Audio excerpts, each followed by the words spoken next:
নমস্কার, কেমন আছো সবাই? আমি নমিতা, আমার একটা নতুন ব্লগে সবাইকে স্বাগত। আসমা কিচেন থেকে আমাকে বন্ধু বলেছিল মশলা কৌটোটা একটু দেখাতে। মানে একটার সঙ্গে একটা লেগে যায় নাকি? লেগে যায় না গো। একটা বড় কৌটোর মধ্যে ছোট ছোট কৌটোর মধ্যে সাজানো আছে। দেখো, একটার সঙ্গে একটা লাগেনি, খুব সুন্দর আলাদা করা আছে। তো আমার দুটো আছে, একটা নিরামিষে একটা আমিষের জন্য ব্যবহার করি। তো আশা করি তোমাকে বোঝাতে পেরেছি। তো তুমি দেখে নিও। তা যে সকালবেলা টিফিনে জানো তো ডালিয়া করেছিলাম। তো ডালিয়ার মধ্যে একটা আমলকিও দিয়েছি, কেননা ডাক্তারকে ফোন করেছিলাম, একটু সমস্যা হচ্ছিল বলে। তো বলল, ওষুধ দিয়েছে, ক্যালসিয়াম দিয়েছে, আবার বলল আমলকি একটা করে খাওয়ানোর জন্য। তো ও তো খাবে না, যেহেতু টক খায় না, কোনো দিনই খায় না।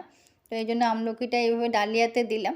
তো ডালিয়াতে দিয়ে তারপর এটাকে গুঁড়ো করে দিয়েছি, তো ওই জন্য খেয়ে নিয়েছে। মেয়েরা দেখো কত বুদ্ধি করে চলে। তাও মেয়েদের কিন্তু কথা শোনাতে কিন্তু কেউ ছাড়ে না, তাই না বলো? যদি কোনো মেয়ের বয়স যদি 30 হয়ে যায় না, তারপর বললো ও মা, তাহলে তো তাকে এক নিঃশ্বাসে মানে অনেকগুলো কথা শুনিয়ে দেবে। ও মা, তোর 30 বছর বয়স হয়ে গেল, এখনও বিয়ে হয়নি, ছেলে কি ঠিক করা আছে? মানে কত এক নিঃশ্বাসে অনেক কথা। আর ছেলেকেও দেখো টিফিন দিয়ে দিলাম, যেহেতু ডালিয়া খাবে না, ওকে রুটি আর ডিম পোস্ট করলাম। আর এদিকে দুপুরের জন্য আমি ভাজা করেছি, ওখান থেকে একটু দিয়েছে, যেহেতু খেয়ে চলে যাবে আর কি অফিসে, এই জন্য দুপুরে যেটা হয় না ওকে দিয়ে দিই আর কি। তো ওই জন্য ও থাকতে থাকতে আমি চেষ্টা করি যতটা পারি রান্নাটা শেষ করতে, যাতে ওকে একটু খাইয়ে দিতে পারি। এটা হয়তো আমরা সব মায়েরাই করি, কিন্তু আমাদের মেয়েদের কিন্তু কথা শোনাতে কিন্তু কেউ ছাড়ে না। যে বললাম না, ওই যে বলে আর কি, যে বিয়ে হয়নি, তার দেরি হয়ে গেলে আবার ছেলে মেয়ে হতে অসুবিধা। এদিকে দেখো ডিম সিদ্ধ করেছিলাম, তো ডিম সিদ্ধর মধ্যে একটু খোসা লেগে আছে, সেটা আমার বর এসে আবার দেখালো, বাবা খোসা আমাদেরকে খাওয়াবে।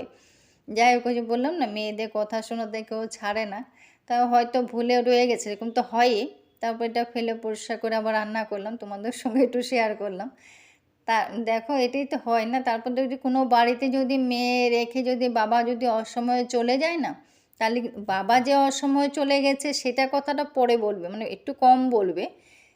এটা তো সত্যি, দুঃখ তো হয়, করবেই, কিন্তু ওইটা বারবার বলবে যে মেয়েকে রেখে চলে গেল, মেয়েটা এখনও বিয়ে হয়নি, আরে উনি যে অসময়ে চলে গেছে সেটা কথা কিন্তু কম বলবে। দেখো, এই বিড়ালটা যোগ ধরেছিল, সেটা বর আবার তুলে বের করে দিচ্ছে। ওর এটাই কাজ, এগুলি মানে বাগানে ছুটবে আর একটা একটা করে যোগ ধরবে। দেখো, রক্ত বের করে দিয়েছে, আর একটা একটা করে যোগ ধরবে আর ও বের করবে। দেখাচ্ছিলাম, আমাকে রক্ত বের করে দিচ্ছে। এটাই হয় আর কি। তার কোনো আমরা মেয়েরা কি একটা বাপের বাড়িতে যদি থাকি না, কিন্তু এটা সত্যি, হাসি খেলার মধ্যে বড় হই, কিন্তু কোথাও যেন একটা দণ্ডি দেওয়া থাকে।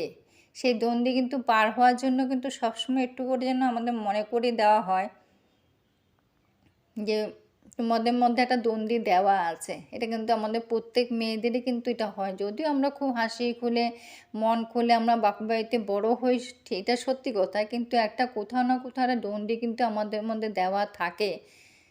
এটা কিন্তু সত্যি কথা।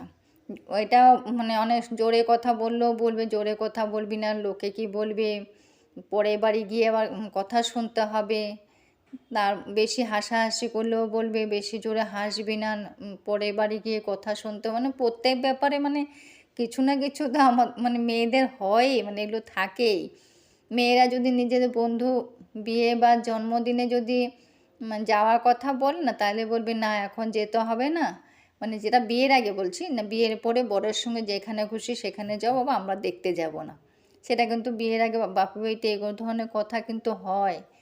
তারপর যদি আচ্ছা ঠিক আছে, বিয়ে তো হলো, তারপর একটু সোনারপুরে গেছিলাম, তো বাতি কিনতে, মানে প্রদীপ কিনতে আর ধুনুচি কিনতে। আমার ধুনুচিটা ভেঙে গেছে, তার জন্য অনেক কথা শুনতেও হয়েছে। সুমানি দিয়ে কিনেছে, আবার শুনেছি, শুনিয়েছেও, আবার কিনেও দিয়েছে। যাই হোক, তারপর যেটা বলছিলাম যে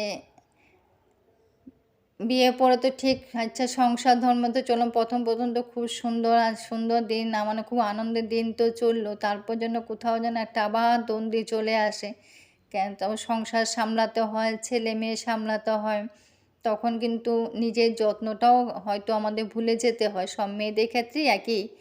কোথাও যদি তখন যদি কোথাও যাওয়ার প্রশ্ন আসে না, তখন কিন্তু আবার টাইম বেঁধে দেওয়া হয় যে এতটার সময়ের মধ্যে বাড়ি ফিরতে হবে, কেন বাড়ি এসে সবাইকে খাওয়া দাওয়া দেওয়ার পর্ব থাকে, মানে কোথাও না কোথাও যেন একটা মানে মেয়েদের একটা জীবনে যেন দণ্ডি দেওয়াই থাকে। আসলে কি জানো তো, মেয়েদের জন্মের পরে মনে হয় স্বাধীনতাটা ওদেরকে মেরে দেওয়াই হয়।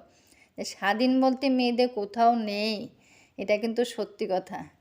তা আজকে এটা বললাম ধুনুচিটা ভেঙেছে কালকে, তো আজকে অনেক কথা ঝাঁঝি মেরে তারপরে গেলাম শোনার পরে প্রথম কথা শুনিয়েছে কেন ভাঙতে তো পারেই মাটির জিনিস। যাই হোক এটা এনেছি, কিন্তু এটা এনে জানো তো মানে তখন তো বকা টকা খেয়ে ভয়ে তাড়াহুড়ো করে এনেছি, তো এনে তারপর বাড়ি এলাম দেখলে এটা মানে ফুটোটা এতটা ছোট, কিন্তু আমার আঙ্গুল ঢুকছে না, সেটাই দেখছিলাম যে এটা কী করে কী করব। যাই হোক এটা তো বলাও যাবে না, এখন বলতে গেলেও খিস্তি খেতে হবে। তো যে কদিন চলে তো চলবে। আর আমার আসলে পিতলের আছে জানো তো, তো যেটা ভেঙেছি সেটাই তোমাদের সঙ্গে দেখাচ্ছি। দেখো এখানে ভেঙে গেছে কালকে, এটা অনেক দিন মানে ছিল আসলে মাটির তো, তো ওই জন্য ভেঙে গেছে আর কি। কী করতে ভেঙেছে আমার মনে পড়ছে না এখন, কিন্তু ভেঙেছে। কিন্তু আমার মানে পিতলের আছে, কিন্তু ওই যে হাত ভাঙার পর থেকে না তারপরে আমি আর পিতলেরটা ব্যবহার করি না। কেন বলুন তো, ওই যে মাজতে আমার একটু অসুবিধা হয়, আর পিতলের বাসন পরিষ্কার ঝকঝকা না থাকলে না ভালোও লাগে না, ওই জন্য মাজতে পারি না দেখে আর এটা ব্যবহারও করি না। ওটা মেজে এমনি অনেক আগে মেজে তুলে রেখে, তাও দেখো এখন তো রং নষ্ট হয়ে মানে কালো হয়ে গেছে। এটা অনেক দিন আগে মেজে তুলে যবেই আমার হাত ভেঙেছে তবে থেকে তুলে রেখে দিয়েছি, আর এটাতে আমি এখন আর ব্যবহার করি না। যদি কোনো পুজো টুজো মানে হয় বাড়িতে তখন আবার বের করি, কিন্তু মানে সবসময়ের জন্য ব্যবহার করি না, ওই মাটিরটাই এনে করি আর কি। যাই হোক এখন মানে সন্ধে গড়িয়ে রাত হলো, রাতে আবার ছেলে বলে একটু খিচুড়ি খাবে, ওই জন্য খিচুড়িটা বসিয়েছে। আজকে একটু অন্যরকমভাবে করেছি খিচুড়িটা, তোমরা এইভাবে কেউ করেছো কিনা আমি জানি না, খিচুড়ি তো সবাই রান্না করো, তো আমি কিন্তু একটু আজকে অন্যরকমভাবে প্রথম দেখো ডালটা একটু মানে কড়াইতে একটু ইয়ে করে নিলাম, তারপর জল বসিয়ে দিয়েছি। তো এদিকে ধরো চাল ডাল ধুয়ে রেখে দিয়েছি, রেখে একটু এক জায়গায় করে রাখলাম। এদিকে আদা কাঁচা লঙ্কা আর এদিকে জিরে দিলাম, গোটা জিরে দিলাম, আর গোটা জিরে দিয়ে আর একটু রাঁধুনি দিলাম, রাঁধুনি এটাকে পেস্ট করব। তো এইভাবে কেউ কখনো খিচুড়ি করে খেয়েছো কিনা আমি জানি না, আমি কিন্তু আজকে এটা প্রথম করে খেলাম, এত ভালো হয়েছে না, একবার সবাই ট্রাই করে দেখো, খুব ভালো হয় খেতে। আমি যদিও এক জায়গায় দেখেছি, দেখে এটা ট্রাই করলাম, তেমন দেখলাম খেতে অসাধারণ হয়েছে, মানে এত ভালো হয়েছে। যদিও আমার বর খিচুড়ি খায় না, কিন্তু গন্ধ মানে রান্না করার সময় যে গন্ধ বেরিয়েছেন তখনই রাতে বললো ঠিক আছে আমাকেও খিচুড়ি দিতে পারো, কিন্তু আমি অল্প করেই করেছিলাম শুধু ছেলের জন্য। তারপর আমিও মানে আমি আমার ছেলে দুজনেই খুব ভালোবাসি, তো দুজনের হয়ে যাবে বলে করেছিলাম। পরে বর বললো আমিও খাবো। যাই হোক তিনজনে ভাগ করে খেয়ে নিয়েছি।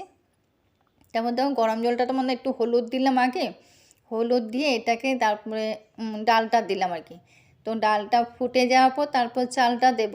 তো আমি এইভাবেই করলাম আর কি, বললাম না এক জায়গায় দেখে তারপরে করলাম। তো একবার তোমরা সবাই ট্রাই করে দেখতে পারো, খেতে কিন্তু খুব ভালো হয়, যদিও আমি অল্প করেই করেছি। তো ডালটা এখন দিয়ে দিলাম, আর ওই মশলাটাও পেস্ট করা হয়ে গেছে। আর দেখুন ডালটা পড়ছে না, অনেকক্ষণ চেষ্টা করছি, এটা মানে লেগেই আছে। তো বাটি দিয়েও চেষ্টা করলাম তাও পড়ছে না, তারপর আমার হাত লাগাতেই হয়েছে।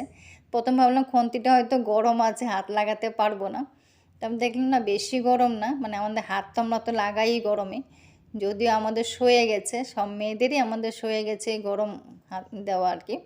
তো দেখলাম না বেশি গরম না, দেওয়া মানে হাত দেওয়া যাবে, তো হাত দিয়ে করলাম। এদিকে দেখো তেল দিয়ে ওদিকে ডালটা ফুটছে, আর এদিকে চালটাও দিয়ে দিলাম। এখন ডালটা আধা ফুটো হয়ে গেছে, চালটা এখন দিয়ে দিলাম, আর দিয়ে এদিকে তেল বসিয়েছি, তেলের মধ্যে তেজপাতা আর শুকনো লঙ্কা দিয়েছি, আর কিছু দিইনি ফোড়নে, শুধু ফোড়নে তেজপাতা আর শুকনো লঙ্কা দিয়েছি।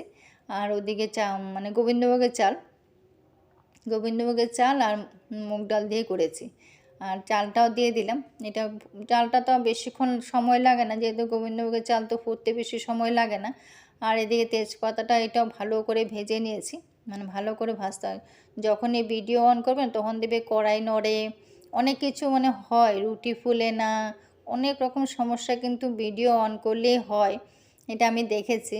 এমনিও তখন যদি বলো কড়াই নড়িস না, তখন কিন্তু আর বেশি করেই নড়ে।